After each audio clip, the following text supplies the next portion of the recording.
आज हम शुरू में बोल रहा लियो, आज भी बोल रहा लियो कि लड़ाई अगर सड़क में लड़ भी तो भी तो हर साथी हो। और सदन 24 तारीख से स्टार्ट होने वाला है।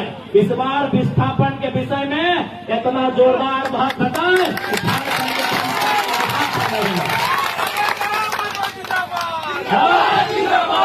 चंदन क्यारी के माध्यम से पूरे राज्य के विस्थापितों को कहेंगे, इस बार झारखंड का जब सदन चलेगा और विस्थापन में जो चर्चा होगी, आप गर्व कीजिएगा अपने एक एक वोट पर कि आपने वास्तव में पारसनाथ के शेर को चुनकर सदन भेजा है।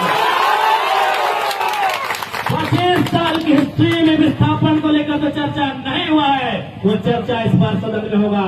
इस बात को आपको कह के जाते हैं, इस बात का आपको वचन देकर जाते हैं। और हमने पहले भी कहा है, आज भी कहेंगे कि ये चंदन क्यारी है और हम विधायक गिरिडीह से चुन के आए हैं। आने में लेट हो सकता है, हम आज भी कह रहे हैं, कल भी इस बात को कहेंगे। हमारे लेट आने की शिकायत ना करें, बाकी हम आपके साथ हैं, आज भी हैं, कल भी रहेंगे।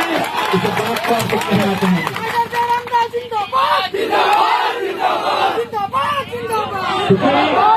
समय का अभाव है, हमको यहाँ से फिर डुमरी के बाद हमको हजारीबाग जिला भी जाना है। बरकट्टा विधानसभा के क्षेत्र में हमारे कार्यक्रम है, तो आप जान ही रहे, भले हम विधायक हैं लेकिन विधायक वाला काम हम कर नहीं पा रहे हैं। लोग हमसे पूरे राज्य का काम करवा रहे हैं और हम बिना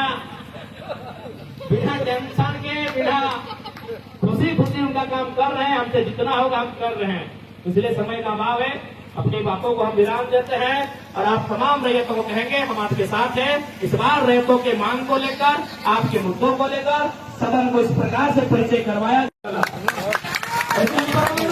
सबसे करना चाहेंगे कि जो विस्थापितों की मांग है, जो रैयतों की मांग है, उस मांग की पूर्ति की जाए, क्योंकि ये राज्य हमारे पूर्वजों ने अपने लहू से सीखा है।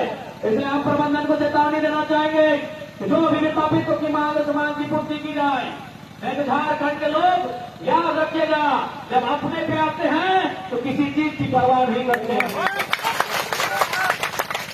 क्योंकि पूरे भारत में एकमात्र राज्य है जो लड़ने के बाद लिया गया है। पूरे भारत देश में लड़ने के बाद 100 सालों के संघर्ष के बाद जिस राज्य को लिया गया है तो झारखंड है। झारखंड के बाद दक्षिण में एक राज्य ऐसे हैं जिनमें आंदोलन हुआ है, संघर्ष हुआ है राज्य लेने के लिए। बाकी आज उत्तर प्रदेश से उत्तराखंड बना है, कोई संघर्ष नहीं हुआ है। मध्य प्रदेश से छत्तीसगढ़ बना है, कोई संघर्ष नहीं हुआ है। महाराष्ट्र से गुजरात बना है, कोई संघर्ष नहीं हुआ है। अगर कहीं संघर्ष हुआ है, कहीं खून बहा है, तो केवल झारखंड राज्य हुआ है। इसलिए प्रबंधन इस बात को अनदेखा नहीं करे, हमारी सरलता का लाभ लेने का काम नहीं करे। हमने अगर जमीन दिया है तो इस जमीन पर जो कल कारखाना खड़ा है, वहाँ रोजी रोजगार का सबसे पहले किसी का दावा बनता है तो रैयतों का बनता है, विस्थापितों का बनता है। इसलिए रैयतों को, विस्थापितों को आप दरकिनार करके, नजरअंदाज करके आप किसी प्रकार की परियोजना को आगे नहीं बढ़ा सकते हैं। ये जमीन हमारे पूर्वजों की है, हमने विकास के लिए दिया है, हमने राष्ट्र की उन्नति के लिए दिया है, तो बदले में हमारे परिवार की भी उन्नति होनी चाहिए। ये प्रबंधन को सोचना होगा। आज आश्चर्य की बात है, हमने कोड़ी के भाव जमीन दिया है। चंडिल डैम के किस्सा है कि वहां 1.5 रुपये डिसमिल जमीन दिया गया है।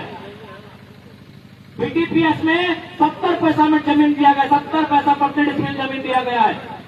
सिंदरी हाल में 1.5 रुपया डिसमिल जमीन दिया गया है। अरे भाई, जमीन हमने कोड़ी के भाव में दिया है, उसके बाद भी अगर हम लोग 10,000, 12,000, 15,000, 20,000 की नौकरी के लिए ललायक होंगे तो कहीं न कहीं ये प्रबंधन पर सवाल खड़ा होता है। और हम चाहेंगे इस समस्या का तुरंत निदान हो, नहीं तो आज हम लोग धरने पर बैठे हैं, कल हम लोग गेट जाम करके बैठेंगे। इस बात को याद रखिएगा। और केस मुकदमे का बात मत कीजिएगा, केस मुकदमे का दबाव से मत कीजिएगा। हम विधायक होकर केस मुकदमा अपने सामने लेके चलते हैं।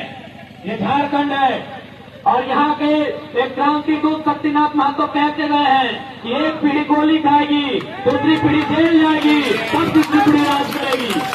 तो इसलिए अगर आपके पास अगर बंदूकधारी लोग हैं, हालांकि वो हमारे ही भाई हैं लेकिन ड्यूटी से लाचार हैं, यदि आपको लगता है कि बंदूकधारी लोग आपके पास है, आप केस मुकदमा कर देंगे, नेताओं को दमन कर देंगे, ये आपकी भारी भूल है। इस बार झारखंड में जुलगुलान होगा, इस बार तो झारखंड में क्रांति होगी और ये तभी शांति मिलेगी जब विस्थापितों को उनका हक मिलेगा।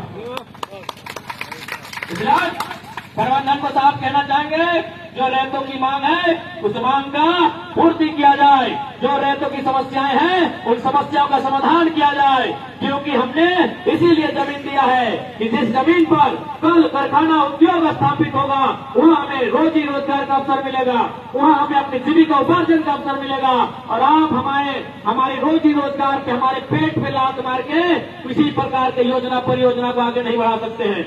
सबसे पहले यहाँ रैयतों का दावा बनता है, सबसे पहले यहाँ विस्थापितों का दावा बनता है और उनके दावे को मजबूत करना हम सभी का कर्तव्य बनता है। आप कहने से बिल्कुल साफ साफ कह रहे हैं, अगर आज प्रबंधन अगर ना मान लाए तो आज धरना में बैठा लिए काल एकदम गेट जाम है चाहिए,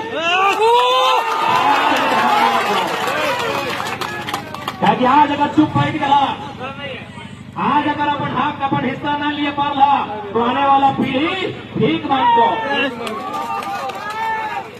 इसलिए समय मोहल्लत आपको चाहिए, समय देंगे मोहल्लत देंगे, लेकिन उस समय के बाद ये धरना, क्योंकि हम लोग भी मानते हैं ये गांधी और भगत सिंह दोनों का देश है। हम जितना भगत सिंह को मानते हैं उतना गांधी को भी मानते हैं, तो धरना का मतलब गांधी होता है और गेट जाम का मतलब भगत सिंह होता है। अभी हम गांधीवादी तरीके से धरने पर बैठे हैं, शांति तरीके से बैठे हैं। अगर गांधीवादी तरीके से समस्या का हल नहीं होगा तो याद रखेगा ये देश जितना गांधी को मानता है उतना भगत सिंह को भी मानता है। इस बात को प्रबंधन याद रखे और फिर देखेंगे कि कितना जोर है आपके, उस समय हम भी देखेंगे। आज प्रबंधन के लोगों ने झारखंड राज्य में विस्थापितों की समस्याओं को मजाक बना के रख दिया है। कुछ महीना पहले हम रामगढ़ गए थे, वहां प्रदूषण का मामला था। एक पंजाबी ड्राइवर थे, उन्होंने कहा कि हमको बड़ा दुख होता है झारखंड के लोगों को देखकर कि छोटा छोटा बात के लिए लोग बीवी बच्चा के साथ धरने पर बैठ जाता है, जबकि इन लोग का मांग कहीं पानी का, कहीं बिजली का, कहीं सड़क का और थर्ड फोर्थ ग्रेड नौकरी का होता है। इंदौर में यही कंपनी, जो कंपनी रामगढ़ में है वही कंपनी इंदौर में है। उन्होंने कहा हुआ 0% पोल्यूशन है, क्योंकि वहाँ के लीडर टाइट है, वहाँ की गवर्नमेंट टाइट है। आज हमारे राज्य के लीडर का चंदा लेने के कारण इनकी मनमानी है। आज जो भी कंपनियां रहे, KSW में है, फिर जो भी कंपनियां रहे, अगर हमारे लीडर, अगर हमारी गवर्नमेंट सही रह जाएगी, क्योंकि आपको एक छोटी सी घटना हमको बता रहे, क्योंकि जानना जरूरी है। जब डुमरी का उपचुनाव था उस समय चंपई सोरेन, ये पावर होता है गवर्नमेंट का, लेकिन गवर्नमेंट चाहे तब ना, ये पावर होता है गवर्नमेंट का।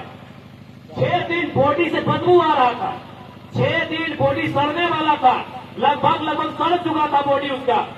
6 दिन से बॉडी पड़ा हुआ था, कोई सुनने वाला, क्योंकि हम लोग उस समय विधायक भी नहीं बने थे। एक संगठन होने के नाते हम लोग को जितना करना था हम लोग कर रहे थे, लेकिन जनपद क्या है और बिल्कुल एकदम नायक फिल्म के स्टाइल में उन्होंने बम्बई फोन किया महाराज और बोला आपको देना होगा। यानी एक पावर अगर ईमानदारी पूर्वक गवर्नमेंट चाहे तो हो सकती है। हो सकता है चंपा जी के बाकी काम खराब हो सकते हैं, हो सकता है चंपा जी के कोल्हान में काम खराब हो सकते हैं, लेकिन माइथन उन्होंने जो काम किया था वो क्या दर्शाता है कि वास्तव में सरकार की पावर क्या होगी। ये दुर्भाग्य की बात है कि हमारे नेता चाहते नहीं है, ये दुर्भाग्य की बात है कि सत्ता पर सरकारें चाहती नहीं है। जिस दिन सत्ता पर सरकारें चाहेंगी, अरे JSW क्या है, PVC क्या है, BCCL क्या है, बड़ी बड़ी उद्योगों को, बड़े बड़े राजा महाराजाओं को घुटने पे आना होगा, क्योंकि जमीन राज्य सरकार का मामला होता है, कोल इंडिया केंद्र का मामला है, लेकिन जो जमीन है वो राज्य का मामला है, राज्य का हस्तक्षेप होता है। ये विषय सब्जेक्ट केंद्र का हो सकता है, लेकिन ये जमीन है ये राज्य सरकार का विषय है। अरे राज्य सरकार हमारे ही बगल में, यहाँ से 10 किलोमीटर तुम्हें ममता बनर्जी है, उनका मन नहीं होता है तो आलू प्याज रोक देती है। हमारी सरकार चाहे तो कुछ भी कर सकती है।